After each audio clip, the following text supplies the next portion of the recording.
রণ সরোজকে প্রশ্ন করে যে সে পান্ডুয়ায় কি করতে এসছে। সেই সময় ভক্তদের একদল মেলার দিকে যাচ্ছিল।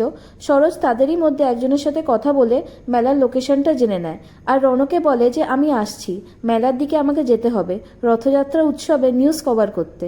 এই সময় কাদায় পা স্লিপ করে পড়ে যাচ্ছিল সরোজ। তাকে ধরে ফেলে রণ আর তাকে কোলে তুলে নিয়ে গাড়িতে বসিয়ে দেয়, কারণ তার জেদ সে সরোজের সাথেই থাকবে আর এখান থেকে নিয়ে যাবে। অন্যদিকে হ্যাকার সরোজের আইপি অ্যাড্রেস ট্র্যাক করে রাতুলকে লোকেশন পাঠায় যে সরোজ পান্ডুয়ায় গেছে। রাগিনী রাতুলকে বলে আরও স্পেসিফিক্যালি লোকেশনটা জান, আজ যে করেই হোক সরোজকে মেরে ফেলতে হবে। অন্যদিকে বিনু খবর 16 আনার অফিসে এসে পৌঁছয় আর সরোজের সাথে দেখা করতে চায়, কিন্তু সে জানতে পারে যে আজ সরোজের অফ ডে।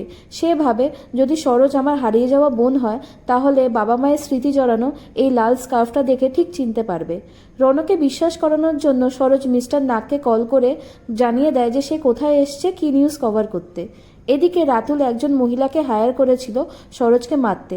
সে ভিডিও কল করে রাতুলকে দেখাচ্ছিল যে সরোজ সেখানে এসছে কিনা। সরোজ এদিকে নিউজ কভার করছিল আর তারপরে মেলায় কিছু মেয়েদের সাথে নৃত্য পরিবেশনে মেতে ওঠে।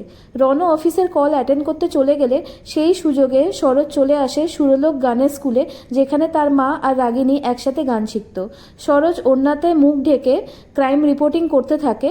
ময়ূক ও প্রীতি সেনের খুনের রহস্যের কিনারা লাগাতে থাকে, কিন্তু সে নিজের ওয়াইফাই কানেক্ট করে ভিডিও আপলোড করে না, অন্য এক দোকানদারের থেকে ওয়াইফাই নিয়ে ভিডিওটা আপলোড করে।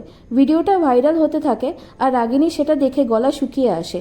এরপরে মহিলাটি ভিসিতে দেখায় যে মেলায় সরোজিনী এসছে। রাগিনী রাতুলকে বলে যা করার তাড়াতাড়ি কর রাতুল, নইলে আমাদের তিল তিল করে গড়ে তোলা সাম্রাজ্য শেষ হয়ে যাবে। সরোজ এরপরে রথের সামনে গিয়ে লাইভ করতে চায়, রণও তার সাথে যেতে থাকে। রাতুলের কথা মতো মহিলাটিও ভিড়ের মধ্যে মিশে থেকে সরোজের পিছু নিতে থাকে, হাতে একটা বড় ছুরি নিয়ে। এরপরে মহিলাটি সরোজের একদম কাছাকাছি চলে আসে আর তার দিকে ছুরি তুলে ধরে, যা দেখতে পায় রণ।